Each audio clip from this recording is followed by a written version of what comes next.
আজি সঁচাকৈ এটি দুখৰ খবৰ। গায়ত্ৰী হাজৰিকাক আমি হেৰুৱালোঁ। নেমকেয়াৰ হস্পিটেল বহু দিনৰ পৰাই তেওঁ ট্ৰিটমেণ্ট কৰি আছে, অহা যোৱা কৰি আছিলে, কিন্তু শেষত আজি 2:15 তেওঁ শেষ নিশ্বাস ত্যাগ কৰিলে।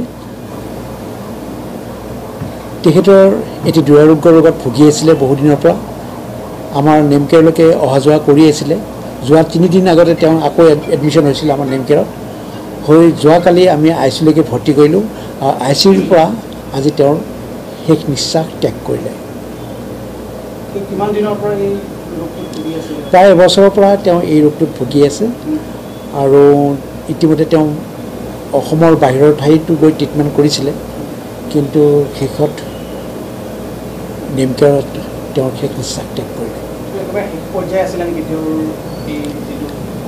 হয়, আমি গোটেইখিনি পৰীক্ষা নিৰীক্ষা কৰি গম পাইছিলোঁ যে প্ৰথমতে তেওঁৰ অপাৰেশ্যন হৈছিলে।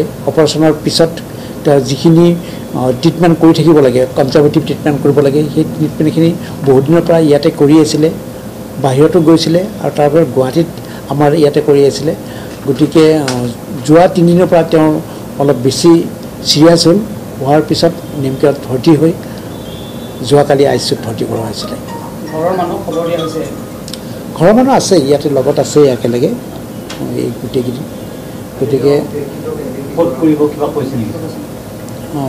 এতিয়ালৈকে মই গম পোৱা নাই, হয়তো কিছু সময়ৰ পিছত আমি গম পাই যাম।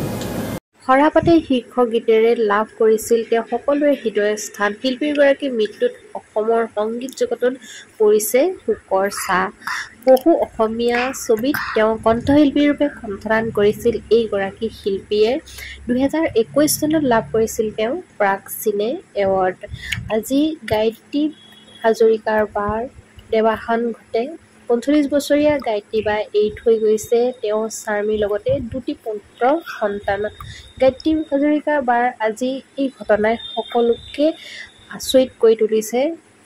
সাংঘাতিক ধৰণৰ এটা শোকৰ ছাঁ পৰিছে আমাৰ অসমৰ লগতে সংগীত জগতখনত। মহানগৰীৰ এখন ব্যক্তিগত চিকিৎসালয়ত তেওঁ আজি শেষ নিশ্বাস ত্যাগ কৰে। গায়ত্ৰী হাজৰিকাৰ এই খবৰটোৱে বহুতৰে মনত আজি বেয়াকৈ আঘাত তুলিছে।